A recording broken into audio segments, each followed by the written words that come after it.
Hi there. I'm a retired history teacher and I love history so much. I need to share the love. I want to also entertain you. So I call it infotainment.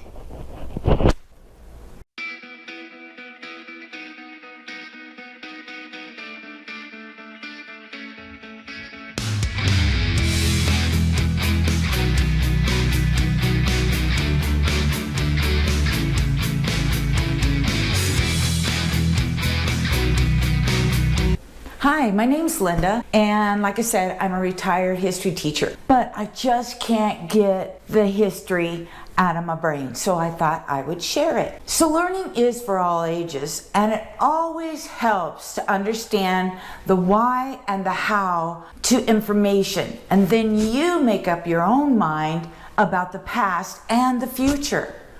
Did you know that most of the founding fathers really didn't want to leave England? Only a very few wanted independence. In 1 year, the conservative and the moderate colonists joined the movement for independence. This episode is about the Declaration of Independence and the timeline of the founding fathers' decision that could lead to their own execution if it goes south.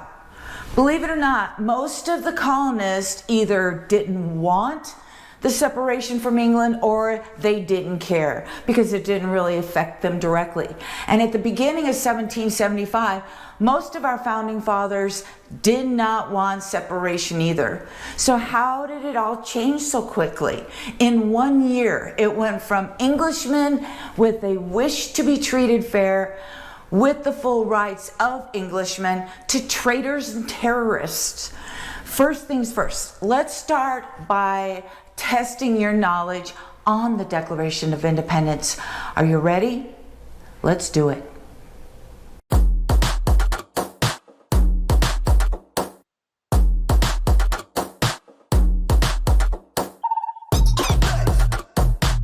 Okay, you ready to rock and roll? Number 1. Who was the main author of the Declaration of Independence? Was it A. Thomas Jefferson, B. Robert Livingston, C. Roger Sherman, or D. Benjamin Franklin?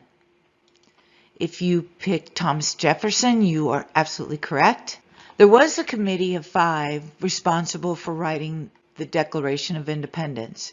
There was Jefferson from Virginia, Sherman from Connecticut, Franklin from Pennsylvania, Adams from Massachusetts, and Livingston from New York. However, Thomas Jefferson is going to be the main author of the Declaration of Independence. The committee will read it over, make some changes before it's going to be introduced to the rest of the Congress. Number 2, who resolved the Resolution on Independence to the Second Continental Congress? Was it A. John Adams, B. John Hancock, C. Caesar Rodney, or D. Richard Henry Lee? If you picked Richard Henry Lee, you are absolutely correct. John Adams is the one that actually pushed for independence, but he knew if he were to bring that resolution to the floor of the Continental Congress, John Adams was not well liked and he tended to be obnoxious.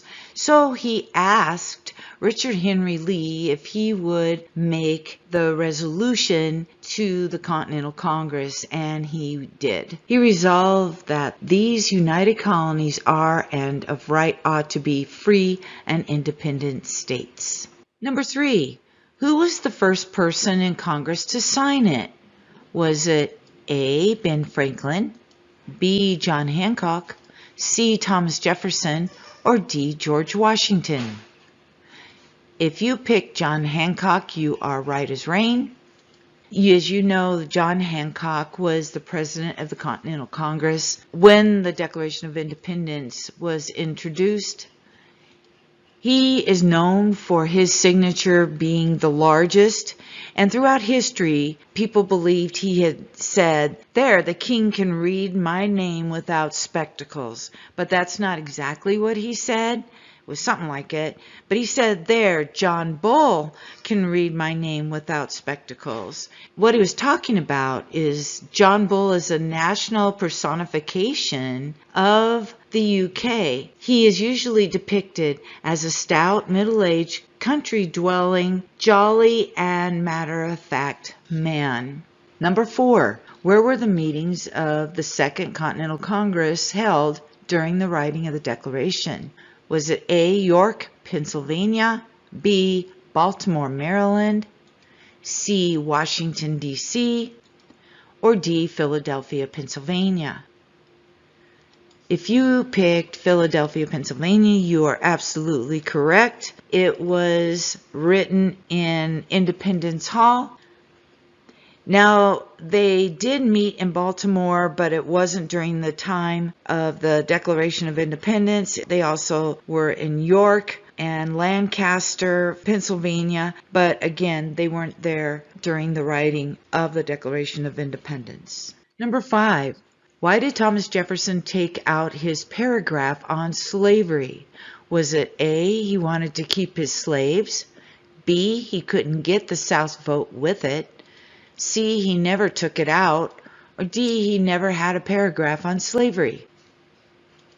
If you pick B, he couldn't get the South's vote with it, you are absolutely right. Edward Rutledge, who was one of the youngest delegates at the Continental Congress, 26 years old, was a representative of South Carolina, and also the rest of the South. They would not sign the Declaration of Independence if that paragraph about slavery was kept in.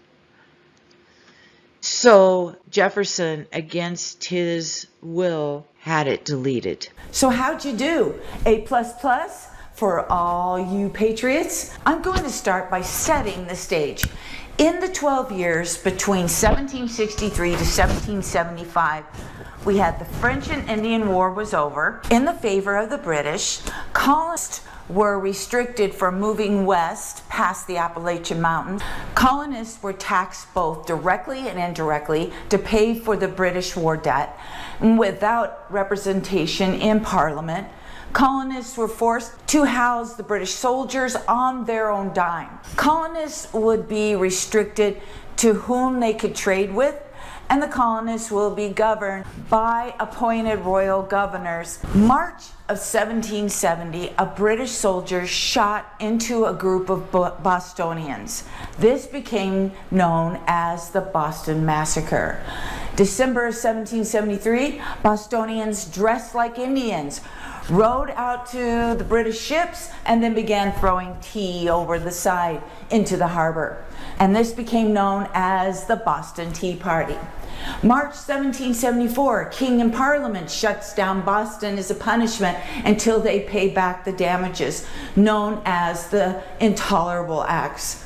In September of 1774, the First Continental Congress meets in Philadelphia with delegates from each of the 13 colonies in response to growing tension in the colonies accumulating in the passage of the Intolerable Acts. They believed that it might happen to them next. Its purpose was not to plan a break with England when they met, but to make a compact among the colonies to boycott British goods until Parliament repealed the Intolerable Acts. April of 1775, the battles of Lexington and Concord, Massachusetts, were the first military engagements of the American Revolution. This will become known as the shot heard around the world. May 1775, the Second Continental Congress meets in Philadelphia. Many of the 54 delegates of the first attended the Second Continental Congress.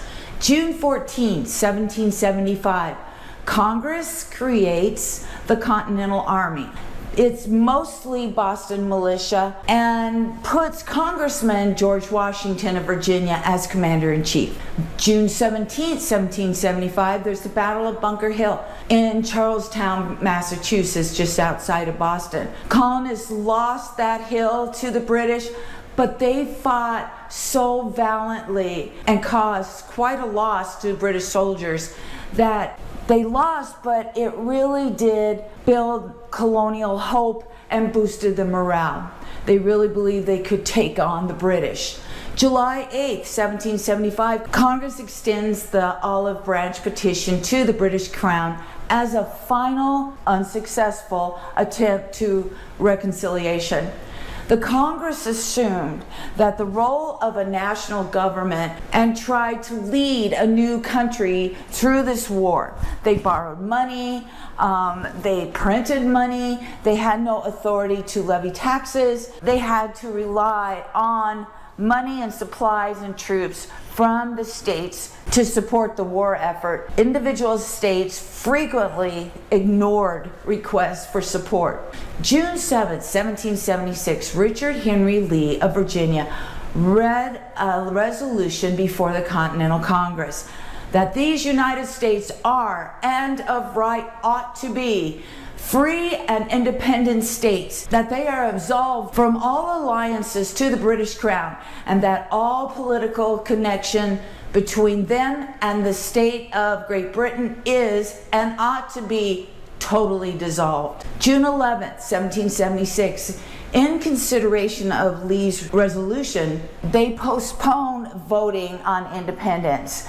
And what they did is they put together and voted on a committee of 5. They were appointed to draft a statement presenting to the world the colony's case for independence. June 11th to July 2nd, 1776, the committee of 5, consisting of John Adams from Massachusetts, Roger Sherman from Connecticut, Benjamin Franklin from Pennsylvania, Robert Livingston from New York, and Thomas Jefferson from Virginia. Thomas Jefferson actually drafted most of it. Adams and Franklin believed he was a better writer, and they left it to him. Now, once he had his draft, then Adams and Franklin made changes to it. July 1st, 1776, Congress reconvenes. After the reading of the draft, Congress made more changes to it, including one big change that really upset Jefferson, and that was to remove the section dealing with slavery. Even though Jefferson himself was a slave owner, he was extremely upset when the editing of the draft took out the part condemning the British promotion of slave trade. South Carolina and Georgia delegates requested its removal. The delegates recognized that the Southern delegates would not sign it with that section in it. They needed the South if they wanted to stand a chance in the war for independence. So it was removed. July 2nd, 1776, Lee's resolution was adopted by 12 of the 13 colonies. New York did not vote. Congress made more alternations and deletions to it, and then on the morning of July 4th, 1776, the Declaration was officially adopted, and the Committee of 5 took the manuscript to a printer, and it was printed on broadsides for distribution. On July 5th, 1776, copies of the Declaration was dispatched by members of Congress to various committees, assemblies, and to the commanders of the Continental troops. July 19th, 1776, Congress has the Declaration engrossed on parchment paper, meaning to have it properly inscribed on parchment paper. This will take the inscriber 2 more weeks to complete. This will be the copy that will be signed by every member of Congress. On August 2nd, 1776, delegates began to sign the engrossed copy of the Declaration of Independence. Of the 56 members of the Continental Congress, 5 members will sign at a later date. 2 members did not sign at all. That was Robert Livingston, who just happened to be on the Committee of 5. He believed that it was just too soon to declare independence, so he refused to sign it. And John Dickinson of Pennsylvania. And one member later on recanted his support of revolution after he was captured and jailed by the British. The youngest member of Congress was 26 and the oldest was Benjamin Franklin at 70 years old. Today, the signed parchment paper original resides in the National Archives in the Rotunda for Charters and Freedom next to the Constitution and the Bill of Rights. Thank you for learning with me. Happy 4th of July and happy birthday to my sister who was born on the 4th of July. Remember to make sure you learn something every day. Exercise your number one muscle, your brain. Take care of yourself and peace out.